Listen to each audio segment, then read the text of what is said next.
Okay, 7:01, let's go ahead and call this meeting to order. And first up on our agenda is approval of last night's minutes. I read over them. I did not see any needed corrections, but did anyone else? Okay, well then I move that the minutes from September 18th be accepted. Is there a second? Second. Great, all in favor? Great. And then just, oh, perfect. Can you hear us, Rihanna? Yes, I can. Good. Great. Okay. Just started. So. Yes, we've approved the minutes so far. Okay, so the first item of new business, and I'm gonna leave this as a question for the group. We did not have a staff member presentation for this month.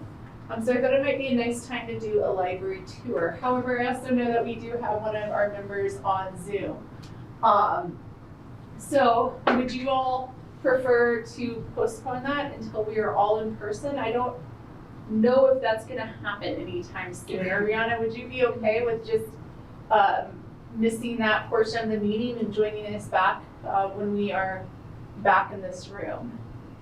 Yeah, I'm okay with that, so I can join back. Okay, great. Then let's go ahead and proceed with that.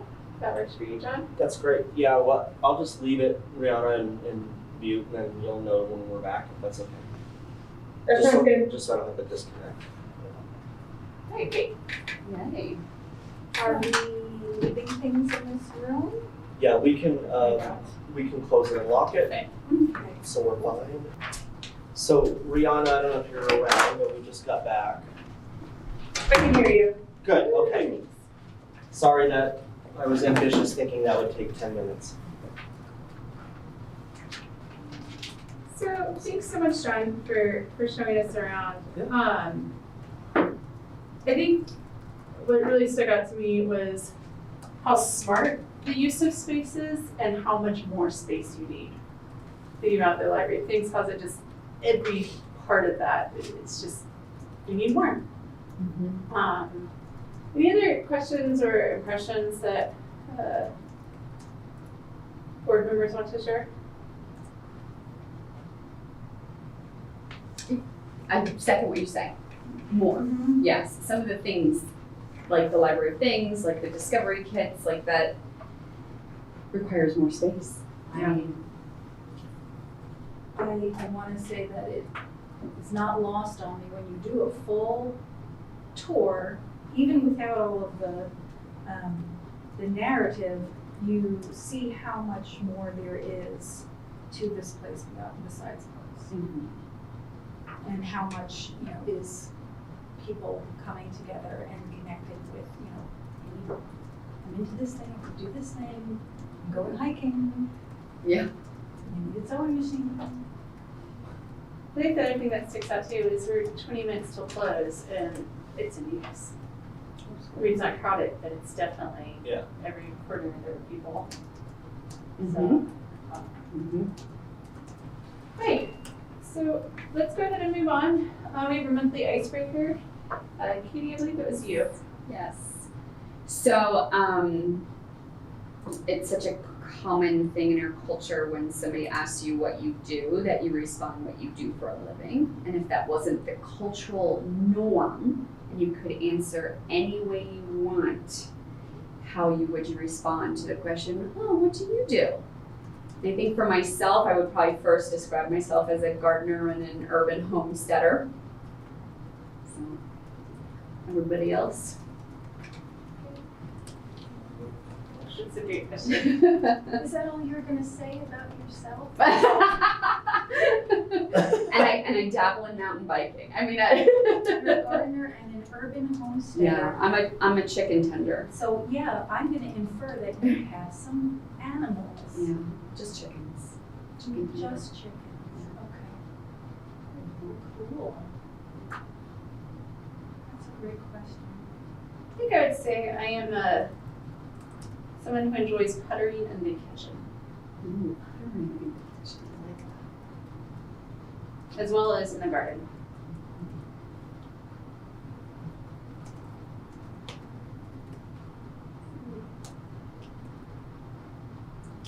And I hope you can still hear us. Yeah, I guess I'd probably be curious about becoming a pilot if I could choose something new. So Mhm. Nice. Jamie or John or let's go for your two choices. I kind of had to answer this question before in different contexts. That's true. It Because kind I of depends have on to- where you're at, how you would answer. Right, and I've had to connect seemingly disparate dots for people, but I would say that I'm a creator, a creative, I'm a creative, communicator, and a connector. And There you go. any space that I've ever spent time in, whether it was work or personal, like those, that's how I show up everywhere. But I love to make things, anything. Not so good in the kitchen. Not good necessarily. Not good necessarily. Enjoy it. She never said that. She just, For a what did you fashion. say? You Putter. Putter. I love to I putter. love that. Well, for me, it's bread baker. Oh. Yeah. In a somewhat former life, I was a bread baker in a bread shop. I Not was right trained by a French master baker. Oh. Okay. And so, and that's, I probably shouldn't say this on camera and stuff, but it's probably my true like heart. That's my passion. I mean, it's only bread? it's just very Other different. baked things? I only bake bread. I could probably figure out other stuff, but that's what I do. What's your favorite kind of bread to bake? There's two. I make baguettes. I mean, I can make more, but my baguettes and I have a chocolate cherry bread recipe. Okay. So someday I'll Okay. do it. Okay. It's a process, but that was a long time ago period of my life, but it's just always been a part of me, and it's fulfilling in a very different way than this Right. career For is. sure. It's instant gratification. Well, within 24 hours. But like, it's Done. process beginning to end. So in our case, you're making bread from mixing it to letting it rise and proof. Next day bake it and then see your end product. And it's just and it's a mix of creative but Yeah. science. Yeah. Which works for me because I'm not strong in either. Yeah. I would say about myself. Have you ever hosted a program that was history of bread making plus tips? Plus tips. Kitchen have it out there? Oh, you do the Does kitchen. the kitchen have a No, this would have to be done somewhere else.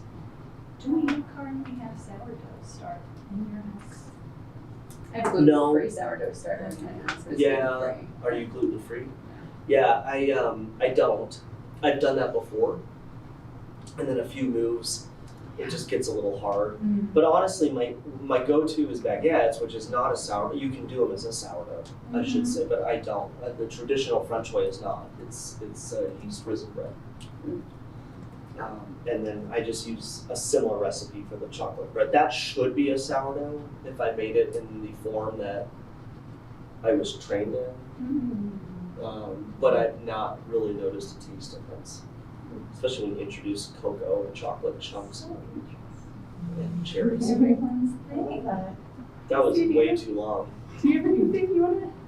I would say, and I'm not a professional by any means, but I would say I'm a poet. I write poetry, I look at things very poetically, I really love seasons for that reason. Yeah. And I'm also a lover of puns, so that doesn't help my poetry, but. That's true. There's not enough poetry with puns in it. My husband is probably tired of them. But just that's my way of looking at life. It is poetic, and I love that, like language. I'm not really necessarily the best analyst of poetry, but I love writing it. I love kind of just immersing myself in colors and sensations and stuff like that. So that's just how my brain processes things. You've had some favorite poets and who do you reach for when you need that? That's hard because I really go more of the feeling of something rather than the author. I sometimes even just skim over the author itself and then just go right into the poem. But I would say probably Robert Frost is probably one of my favorites, just classic poetry, and kind of an inspiration, but my poetry is more, I don't know, I feel like a lot of poetry is very political and very kind of like how the author views their own environment and things like that. And I feel more my poetry is more seasonal and more kind of environment, but like atmospheric, if that makes sense. So I think it's a little bit different, and I don't really have a lot of good basis, I guess, for actual poets themselves. It's more of I love words, really, realistically. So that's just kind of, that's how I write, is based on how you can describe something with words to make it colorful. So that's nice. I love that. Thanks for sharing that. Do we have a volunteer for next month? Has anyone not had a turn at this point? I'm gonna keep track, but I do not, I believe we all have, so I can go ahead and take next month's. Let me do that. I love that question, thank you. That's a great question. Yeah, it's more who you are, not what you do. Yeah. Yeah, my dad was very successful in what he did for a living, but if you asked him that, he would say he was a wilderness bow hunter. And yet he held security clearances of like one of 50 people in the country held, and that's not how he would answer that question. Worked 80, 90 hour weeks, and that's still not how he would answer that question. Right, so moving on, our next agenda item is the orientation video. And I want to share that I did not watch it, I meant to, but for this meeting. But I wanted to bring it up for two reasons, just to make sure that any new board member knows that was sent out if you did not catch that email. And then to see if there were any questions that we could take back to the city. So if anyone, It came from you, right? Or did it come from Tracy? I believe it was in a forward from you, but let me pull that up. Well, it started from last month's meeting, and Yes. council member Maybe it was a word from Susie. Susie, Oh, yeah. she, and then I did refer that because it had a link to, I think, basically the video that used to be done as an orientation, Yeah. in like an in-person one, which some of, well, Cynthia would have, but no one else has. Yeah, I think maybe Catherine was Yeah. pretty close. Yep. Okay, so that came out on an email September 19th from Dawn. Yeah. That was a forward then from John on the 20th. Any questions on that video for anyone who has had a chance to watch it? Okay, I probably won't put it as an agenda item next month, but just please feel free to email me individually if you do have a question, and I'll make sure that gets passed on. Okay. Okay, next up, let's talk about spring 24 meeting dates. There are a couple holidays, so I'd love to get that sooner rather than later. We have decided to keep third Monday through the fall and winter holidays. However, the third Monday in January is MLK. So I was gonna see if people were able to switch to the 22nd. In January, there are actually 5 Mondays this year.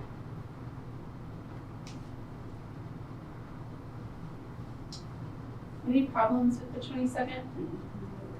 Okay, go ahead and play that, and hopefully both city council liaison and Catherine will be able to make those. If not, we can take the notes. Okay, and then we have the conflict. February is President's Day. Is that a city holiday? It is the 19th, yeah. So we'll need to move that one as well. Yeah. I am available the weekend the week before or after. Checking that. Well, we could keep it consistent and go with the 26th. Which would keep it about 4 weeks, otherwise you're gonna push within almost 2 weeks of each other. That's a good point. Let's do the 26th. Does that work for everyone? Yep. Okay. March, I believe the 18th. I'm not quite sure of the spring break this year. Is Oh, that let me- that? 18th through 22nd. Is that gonna be a problem for this board? I will be fine with that date. Well, and also because CUs is the next week. Okay. Oh, yeah, it's too Yeah, soon to they're all- tell. All over the place. I don't go anywhere. Yeah, I don't know. Let's keep that for now, and we can revisit if we need. And we'll just go ahead and finish out. We won't go all the way, but we can at least finish out through the spring. I don't see any conflicts with April the 15th in terms of holidays. It is tax day. That's true. Some people might be really busy. We're very stressed. That's this wording. I mean, But I think we can still keep the board meeting. And we'll just Not plan to do our I know, well, taxes early. someday we're gonna become a federal holiday, which Mm. will be a different discussion. Anyway. May 20th, are there any holidays or, I don't see any reason I'm not. Hey, let's just stop with May for now. At least we have the spring schedule. Oh, the 20th is not a holiday, I might not be able to make that one. Okay, But thanks. it's pretty far out too, so if we want to decide later, that's fine too. Okay, we can revisit later spring, and early part of 24. Cool. Okay, great, let's go ahead and move on to old business. So action plan update from John. Okay. Let me share this since.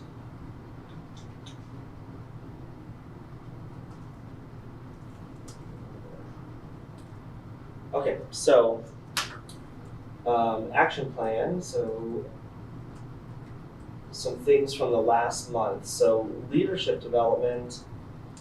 I have had a lot of back and forth with HR in the city. We have a relationship with Mines and Associates for a number of things in the city, you know, including like employee, what's it called? Assistance program, EAP. But they also do trainings, they do a lot of stuff. So because of that, I'm in the process of scheduling some leadership classes for myself and my department heads, something I've wanted to do. So that's basically a process, but a little more update from the last time. It's kind of just been sitting there waiting for something to happen, really. Under, let's see, safety, after last month's meeting, facilities brought in a contractor they work with for doors to get a quote on doors, our double doors that go into the staff area that you all often use. And where our board meeting room is when we use that. Anyway, I'm just waiting on the quote back from that. The electrical part for pieces needed for both the doors and the staff elevator to basically make them be badge accessed. That's, we know about that. It's just now it's down to the doors and the mechanism. The double doors are the real issue because they can't operate with this type of thing in the current state because there's not a metal bar in the middle and it has to have something to lock into. So it's either gonna require that or new doors or something. So that's where that is. We're getting there still. Under external communication, and I'm sorry I'm not expanding these, but we did do, which has been a process that we've been working on for a while. So,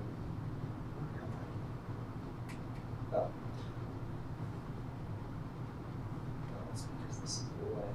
How do I get this out? Thank you. Okay. So we have done a pretty big overhaul, at least of the homepage of our website. Notice, and on the phone, it's really noticeable. Yeah, and so this is a lot better and something we're striving towards. And you know, I'm not going to show you the old one, but you probably remember it, or Yeah. hopefully you don't remember it because it was a little hard to navigate. So we have some similar concepts, right? The rotating kind of, this is randomly generated, and then just some clean topics of what you can do and the high access things, searching the catalog here, how you contact us, how you get to your account, and what that means. That's nice, right up at front. And it's right up at front, and then you break down about and programs and services. And there's a lot more to do here.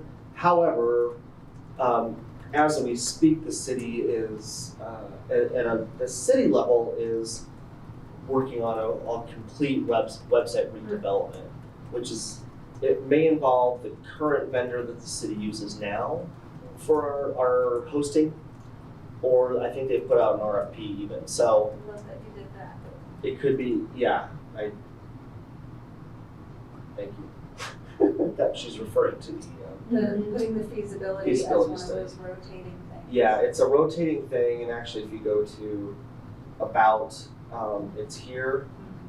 That's great. It's also replicated on the board that's in the middle of the lobby when we were in there. There's two sides. One is the ballot specific information, and the other is basically this, which is a summary. These are some summaries from that study to help Right. really the public understand really what was informing this council referring this to the ballot in the first place. I've referred to this at least 5 times in just individual conversations with people this week. So this was happening anyway, and then with the redesign, it kind of helps a lot. The other thing we did, which was something that this board had talked about at one point, was making sure our policies were here. So now the policies have its own place on the website. Everything we have that's current or up to date is here. We have a new computer use policy that legal just approved, so that should be here sometime soon. For people using our public computers and or laptops that they check out, and what that means. So we pulled that out and kept them in their own area so that hopefully that's a little bit easier. That's much clearer, the whole thing. Yeah, the whole thing it's a lot better. When you get out of this home page, you know, and you get into you know, some of the internal pages, that's not a good example, actually. Here we go. You kind of get into the old menu a little bit, and then this is where it starts to get, you know, a little bit, and this is the kind of thing a redesign will help hopefully resolve, where we clean this up and not, you know, these sub-menus and sub-menus upon sub-menus and fly-out menus and stuff that just, you know, it had its day and time. I don't know that that's really how, you know, one button to get you where you need to go. And it looks to be, oh, I can see the site, but can't hear the mute on. It looks like we are on mute.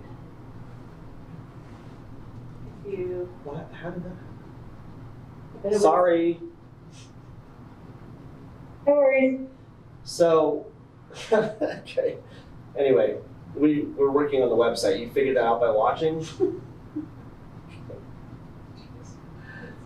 it looks to be, just looking, I can see where the font size, it looks like accessibility, or Oh, inaccessibility was It's a huge part of it, so with we this can as well. resolve that here, but there's major accessibility issues on the city website in general. Okay. That's informing a lot of a whole redesign and getting out of the current platform we are in, or an updated platform of what we're in, which is, they have this vendor I've worked with actually in a previous job, and they've updated platforms that are responsive, you know, they're much better in mobile, and things that you just assume are gonna work these days. This is hit or miss, honestly. You know, the front pages will be fine, but when you get into interior pages, it's not real intuitive, and some of them really don't render that well. So that's some website things that have happened in the last month, which is great. It's weird, I wonder if I hit me by accident. Anyway, getting back to the action plan. one of the other items, I think this is under, I want to say internal. No.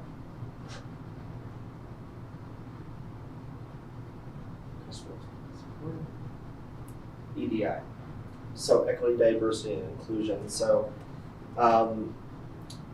the members from the city's equity team and the city manager met with myself and my department heads to have an initial conversation about leadership development specific for the library. Of course, the city does this great at a city level.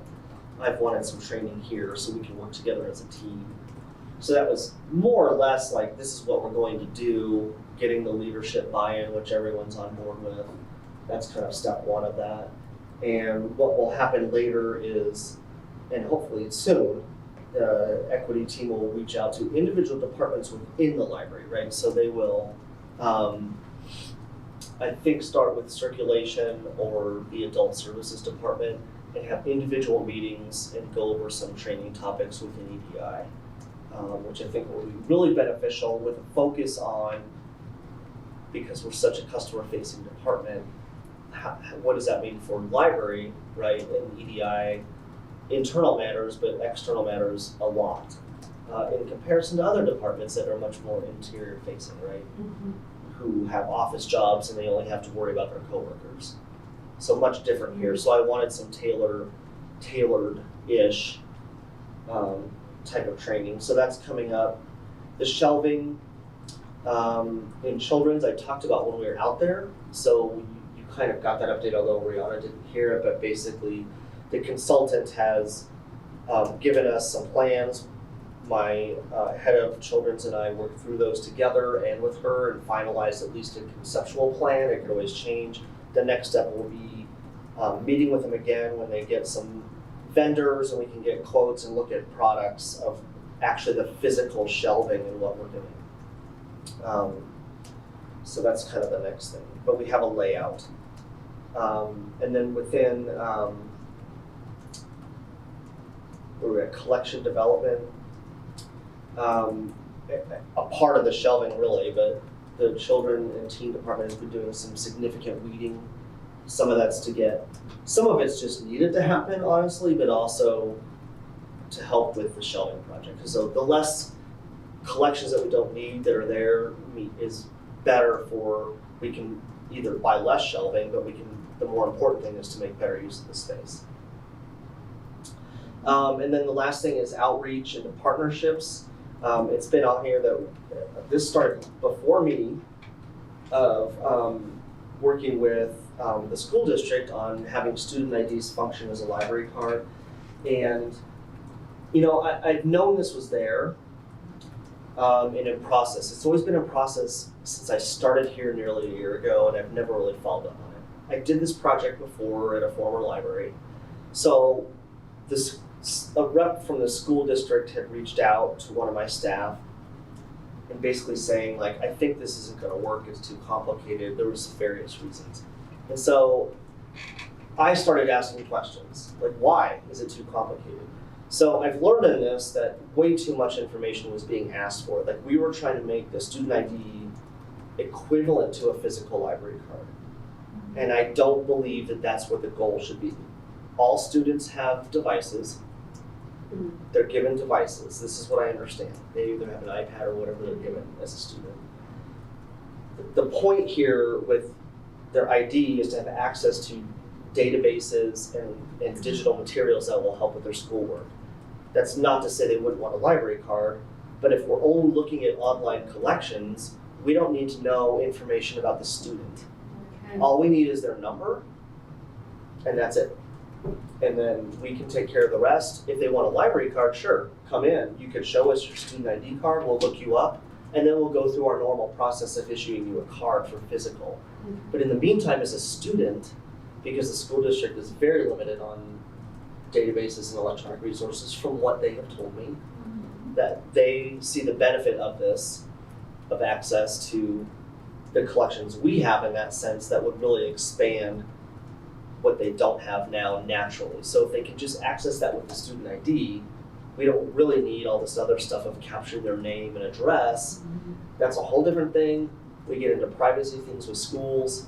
They had to get parental permission slips. In this case, now I'm not going to speak for the school, but at least in the last job I did, we're not capturing any personally identifying information in our system. What we do is we get the student ID and then put it in as like student 1, student 2. We don't really care who they are at this point. They can't damage or lose library materials, Right. but they have access. From the school side, at least what I think that can mean is it's more of an opt-out for parents rather than they need signatures. So we're doing this so your student, and by the way, the school's deciding it may just be for middle and high schoolers, which is maybe the more likely population to use it. Yeah. I'm not deciding that for them, but Which that's, side will manage, say, when they exit the school district, either through graduation or? that's something to figure out. And I can tell you in the last job we did, basically, as we would capture the student ID, every year, all student IDs would expire at the end of the school year. And then at the next school year, we do a new import. So even if you have the same students, it's fine. Our system can capture duplicates. So then it'll just be like, oh yeah, you exist, fine. New expiration date. It's just programmatically done.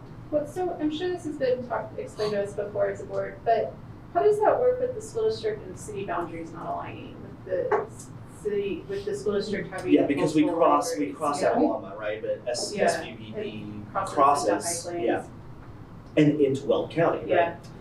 So there's some questions to ask at least of some of our vendors that we pay Yeah. for.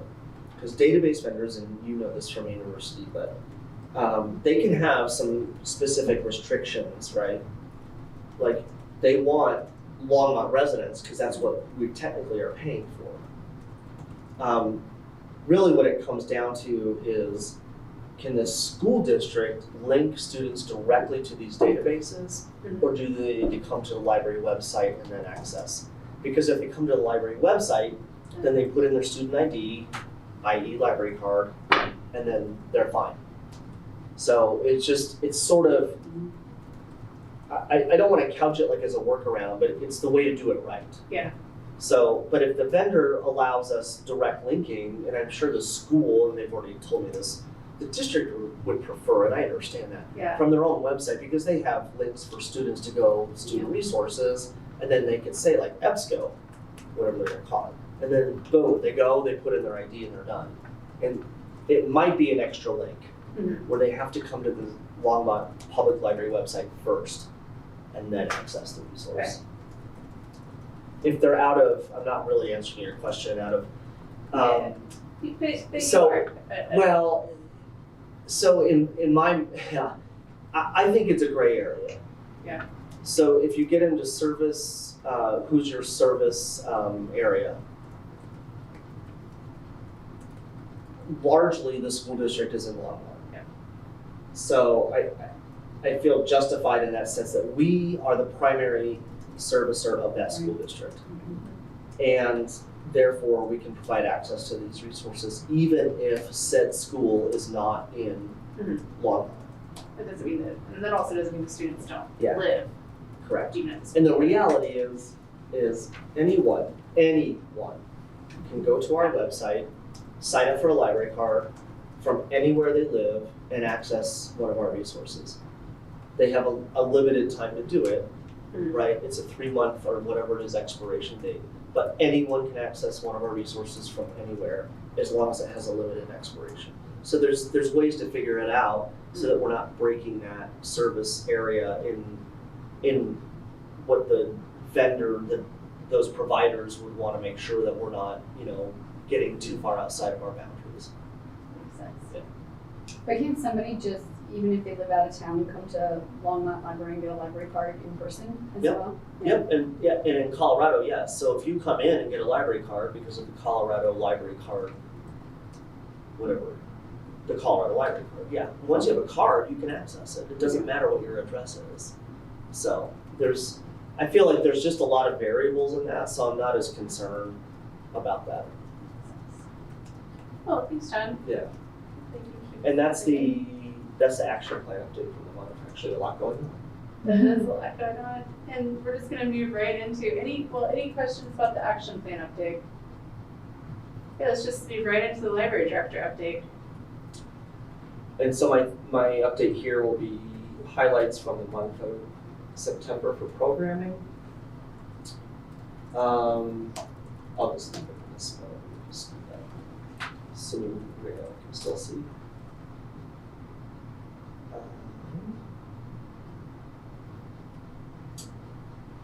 So children and teen introduced some new programs this fall. You can see those listed here. Some of them new and some of them just updates on those programs, or some of them reintroduced now that it's in the fall and school has started, I should say. I'll point out that in October, which is now, so I'll say this again probably in October, we're introducing a yoga story time and a craft story time.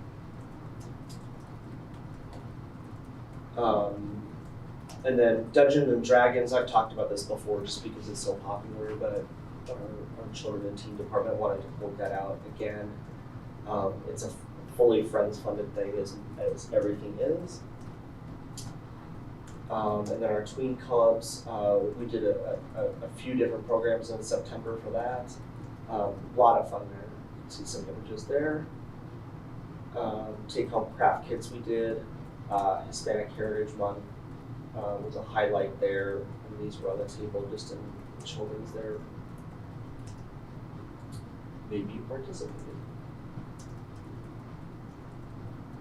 And then we did a Lotiera and Pinata making program, also for Hispanic Heritage Month. Did a few things around that, including at one of our outreach, which I think is talked about later. And then just some numbers from children and teen programming, totals we did. So out of all the programs, we delivered 44 with 1,400 attendees. That's a lot. That's great. And then going down to adults, the keychain program again, same celebration for Hispanic Heritage, and then a few other things here. Oh, the history of botanic art was a really cool program from what I've heard. I didn't get to attend it myself. I don't know if anyone did. That was pretty good. And then the regular programs we do, the chess night's huge.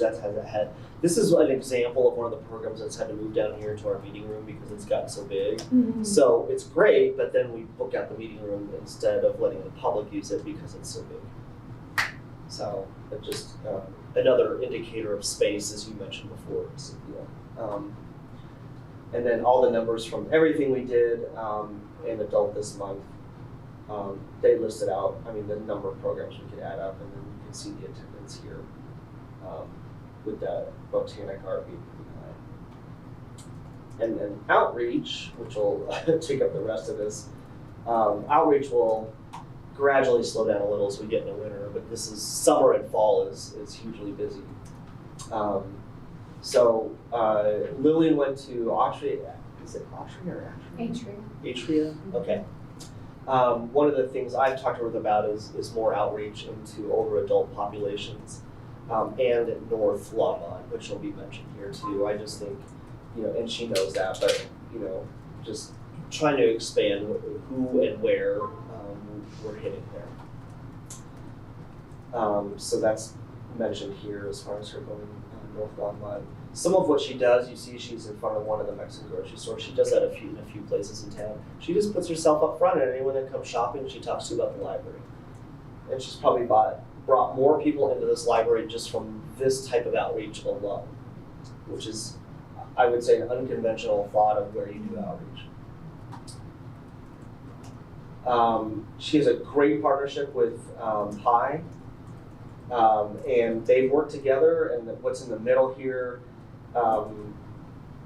when our involvement with Pi started, it was almost more like the library was babysitting kids while the parents met, and she's developed this into full programming, and now the whole thing is a program, like the parents here, the kids here, and they have an agenda, and it's just, it's really has developed into something that I think is really good for everybody. So there's just some more photos there from that involvement. And then of course, Rhythm was in September. I don't know if any of you were there. I was COVID stricken, so I was not there. I was supposed to be, but anyway, hopefully it was fun. We had a great time from what I hear, a lot of busyness at the tent that we had. Had a lot of activity. I think I've said this before, Lillian always describes connections as stats. So this is number of interactions with the public. So that's a lot. great. That's a lot of interaction. And that's among everybody that was there.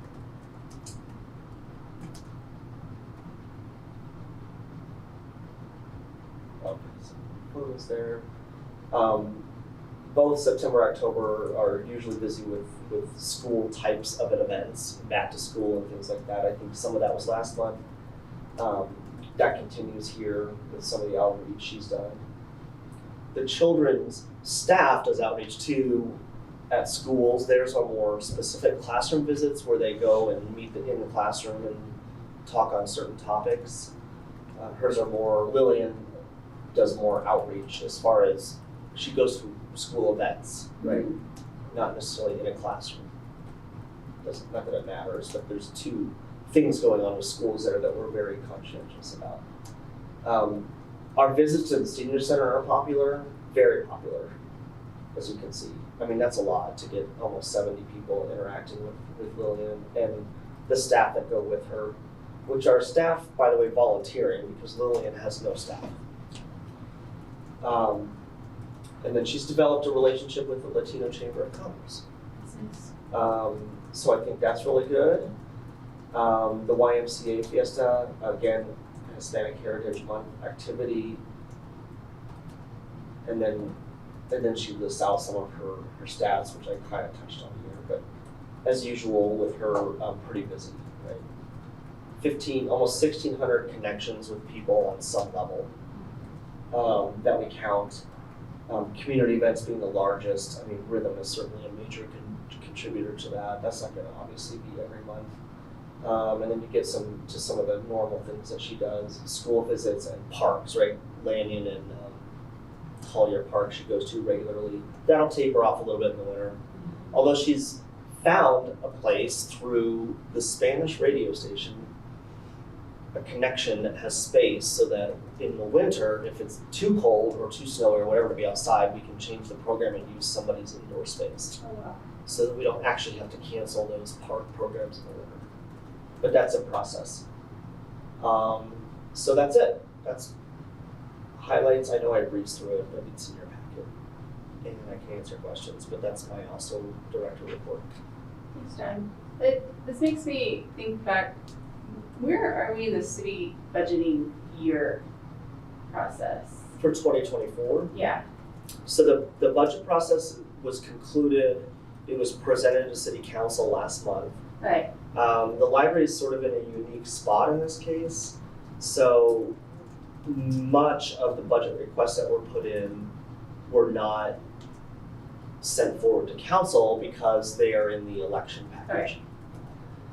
What happens depending on the result, right? Mm-hmm. So don't really like to talk about one result, but Yeah. that'll mean a new discussion with the city manager and everybody about what does that mean for my Wow. budget requests and what are we going to be able to do now that this didn't happen, if that were to happen. Right, that makes sense. I wanted to ask, because I'm just reminded of Yeah.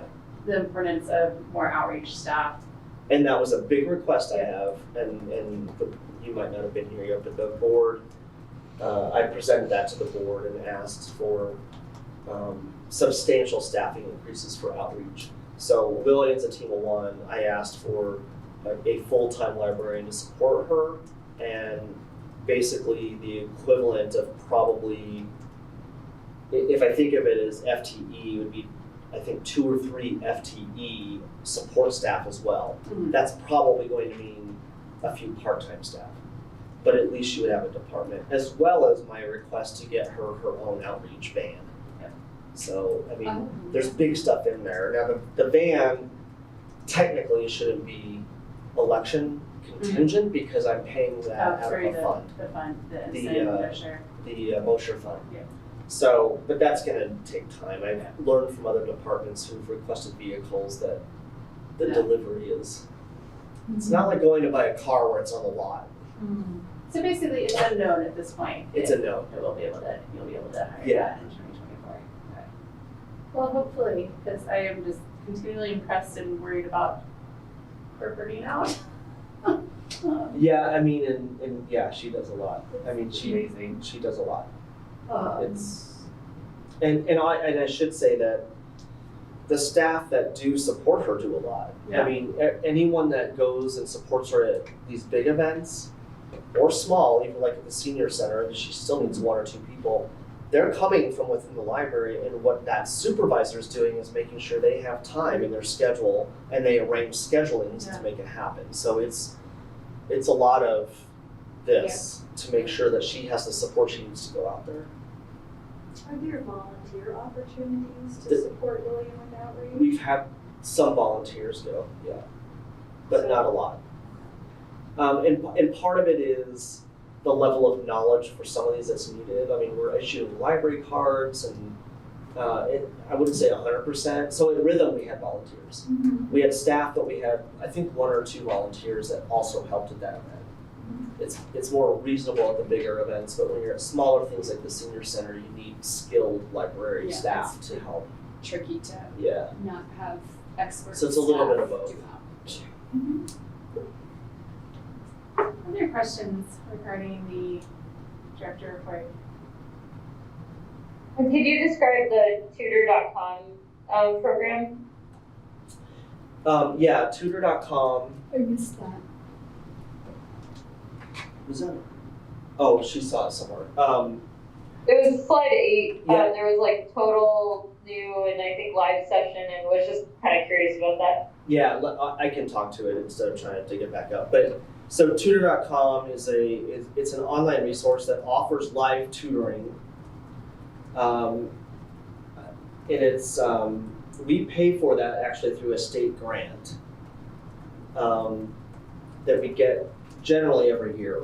The Colorado State Library through federal funds for many years. Like this goes back to 10 years ago when I was still in Colorado working in Englewood, that they've had this grant. And as long as you basically fill out a form, you get the money. So it's not like it's a grant process that you might think. And so we've been able to pay through it there. And so it offers that live one-on-one tutoring, really for all ages, is what that is. And it'd be great to see more usage than we get out of it, but that's kind of true with anything. But it's we try to market it a lot because it's not just an expensive resource, but we find a lot of value to it for people. Does that answer that, Rhiannon? Yeah, that does. Thank you. Yeah. Sure. Other questions or comments? I will say on a personal note, I used to work part-time for the Museo de las Americas, so it was glad to see that they came and did one of the workshops. Yeah. Let's move on, really to our second to last agenda item, Friends of the Library report. Trying to remember so long ago that the friends met. The last book sale brought in almost 10,000, which was fabulous. I think we might have broke 10,000 the previous sale. So I know, the goal is always to keep going, but I think that was a tremendous success.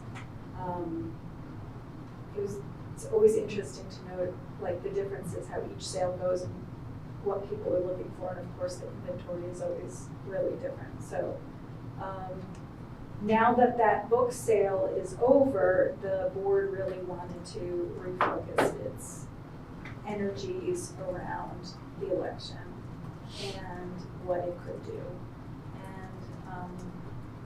And so, as is their right as a 501c3, they are actively campaigning, within their means and with what they can do, but they've reached out to their active member email list. There's been messaging through the email platform. There's been some social media posts, and those are designed to kind of ramp up more as we get into that 2-week window.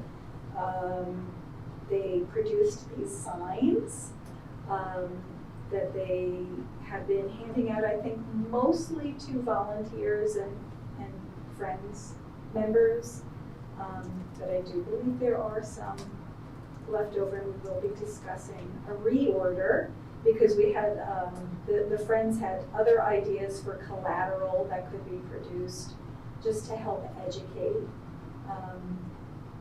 more of the community. And yeah, I don't know if all of those things are gonna get ticked off, but it's really, just trying to get the word out with the resources that they have. They have that beautiful display case is kind of like, that was an idea that was germinating for a long time, and so to finally see it in person and lit up and stocked with beautiful books is exciting, and I hope that draws more attention to some of those higher value items that the friends have donated to them. So, that could be potentially another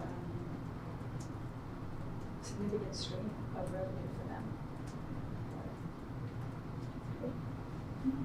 And then, if there's any questions, please feel free to ask. There's not always a whole ton I think of to report on, but No, that's great to know what they're able to do and what they are doing surrounding the ballot issue, as well as updates on the book display and book sale and display case. Any questions, Jamie? Cool. Well, we do not have our city council liaison here tonight, so we'll go ahead and skip to any updates from the world of librarianship. More generally, one I had, and I should pull this up for our hands. Y'all might have realized that, or read about, and I only know this from reading the news as well. There was a librarian from High Plains who won a settlement. Let me pull up that. She won a $250,000 settlement over a dispute involving their firing. And originally lost a job at the Erie Library after promoting an LGBTQ history workshop. So that was kind of Colorado. That was kind of Colorado news from the library world. But that is really the only thing I have from that side. I'm wondering if anyone else has anything I related saw to the library world. The Windsor Library was offered a 1 point something million for their library because the developer wants that space. Really? Whoa. I did not see, it was just the offer was put out, so I don't know where they are in the process of thinking of what to do. Interesting. That's the Clearwater. Is it Clearwater? is that the Clearview. place where they Clearview want to Library build the District. King Supers? Yes, that's what it is. King Supers, thank you. King Supers They is who said made the no offer. before. They've said, Oh. the library has said no before, That's interesting. but I don't know why, like, it just keeps coming back around. I guess it's allowed to do that. Or they keep offering more, maybe, I don't know. Yeah, like they have some land that they, like in the past, they were saving for a potential expansion or something else having to do with the library.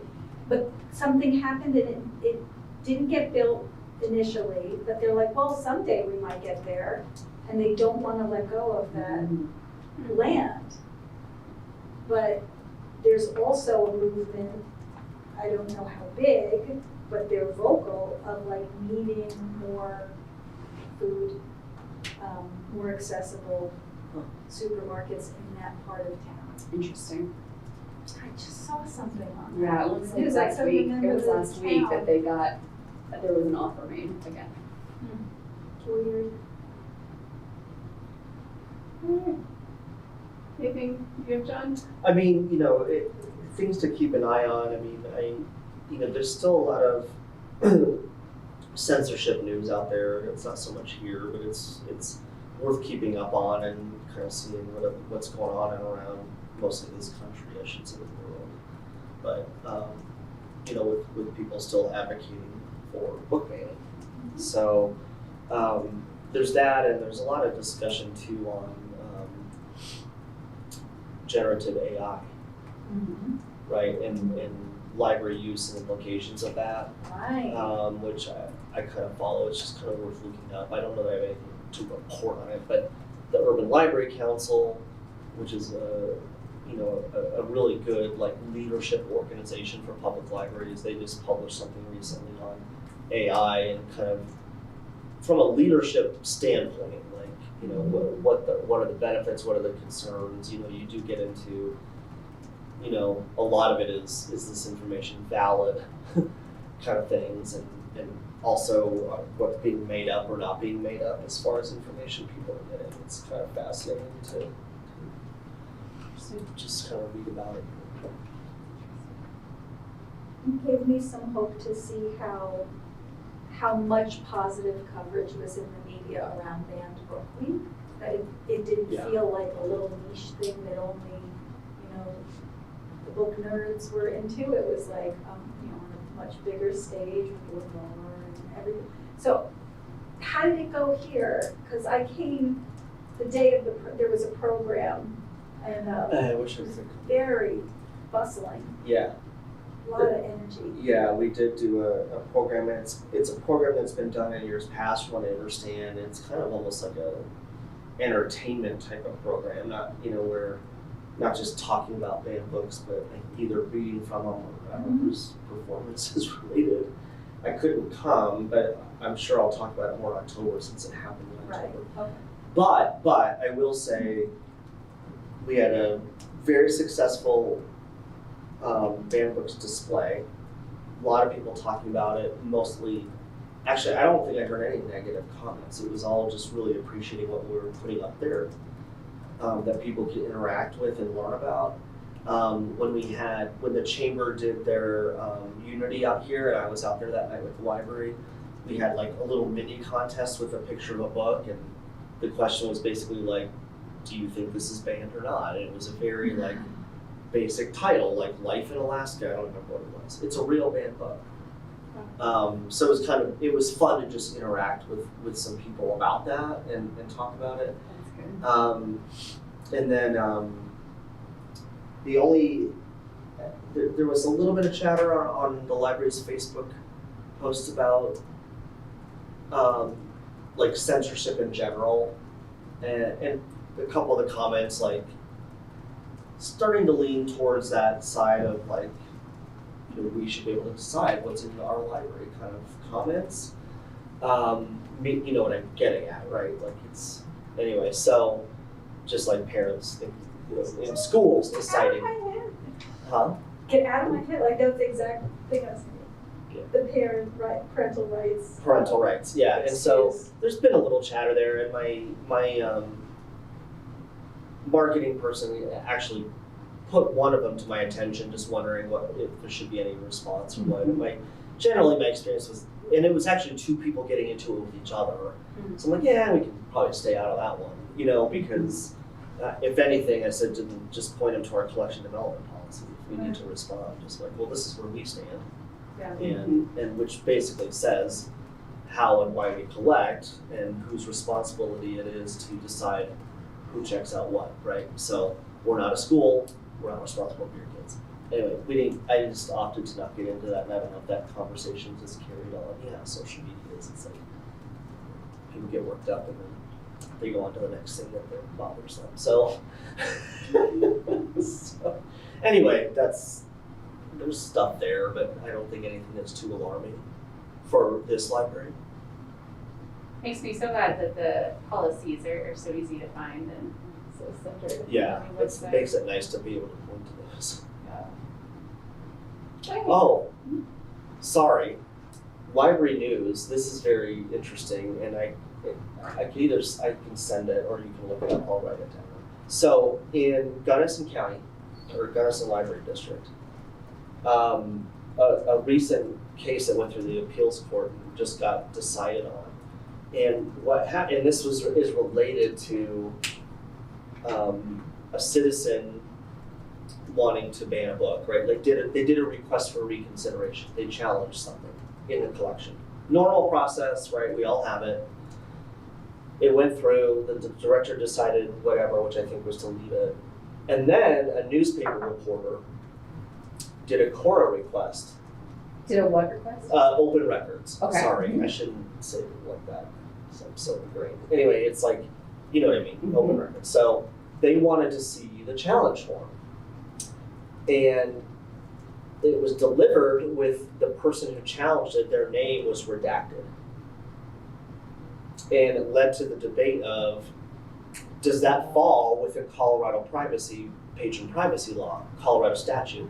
That's interesting. It was interesting.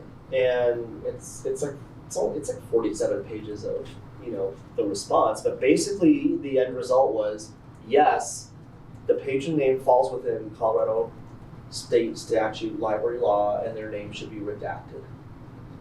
And it's interesting to think about. Like, they decided basically in the appeals court that they were, as far as the statute is worded, right, is protection of patron user records.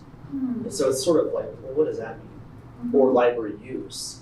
And I think, there was one argument, it's like, well, that's not library use. And they have to provide their name to challenge it, otherwise we can't respond to them. But then if someone wants, in this case, an open records, and they want to write an article about it, then all of a sudden they become private. And it's interesting, it could be a whole meeting to discuss this, but I think, So the newspaper challenged it in court? yeah, because they didn't think the name should be redacted. And at first the library director thought so too, and then the library director came around and said, or no, maybe it was the other way. They said, yeah, it should be redacted. And then the director said, well, actually, maybe it should be redacted. So, which kind of complicated the case in court. Right. Because it's like, well, the library director doesn't know what they're deciding on, so that didn't help. It's just interesting. Here's what, that in and of itself, what kind of made me think about and maybe concerns me going forward is, would something like that lead to where if someone comes into my library and wants a request for reconsideration form, which clearly asks for all their personal information, is that going to lead to where then someone can do that anonymously because of patron privacy? That I have a problem with. I have a huge problem with, because then what does that mean? I mean, you can have your own staff challenging something. I don't want to go to extremes, but I mean, if it's anonymous, it's anonymous. Are there other civic spaces where citizens can accuse something of something and not have to Reveal provide their themselves. reveal themselves?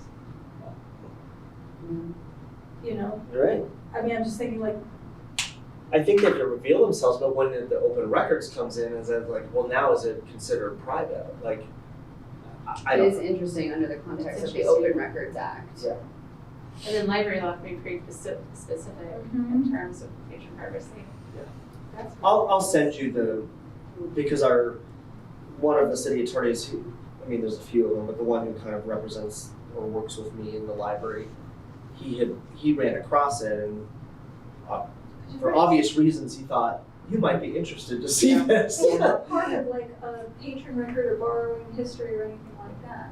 But like if I Exactly, took issue there's- with a statue in a city park and I wrote into or formally complained to the city that I think that statue should be taken down, Right. and there's a form, and somebody wants to see that form, would the same thing happen? But there's not the same No, expectation of privacy. because then, I mean, as at in least the as far as library. you're not in Colorado library statute. The- Your the- privacy surrounds what you borrow or what you read or That's the access. argument. But I That's get- definitely the argument. This is a really interesting one. Like I said, I maybe should have brought this up. No, When there is a request for Open Records Act, does that go through the city's attorney's office or would that come directly to you? Would you have to be the If decider? it came in to that me, I would push it to the city clerk, time? Okay, who would probably consult with the city attorney. It would really be off my plate in that sense. I'm not the one to decide how those requests are provided and in what form. Now, if the clerk came to me and said somebody wanted an open record request for a challenge and we need you to send this to us, oh, so the question is even. I would give it to the clerk. You would give it to the clerk. They would decide whether it's redacted or not. I might have opinions about it, but I don't know if I can be the decider there. Wow. And now with this case, Right. I would probably be very forthcoming on what my thought is on that. It's not something They're not, like that. yeah, well, I agree. With whatever you're thinking. Wait, let me move us along. Library board comments. All right, our next meeting, November 20th, and we will go ahead and adjourn at 8:44. Wow.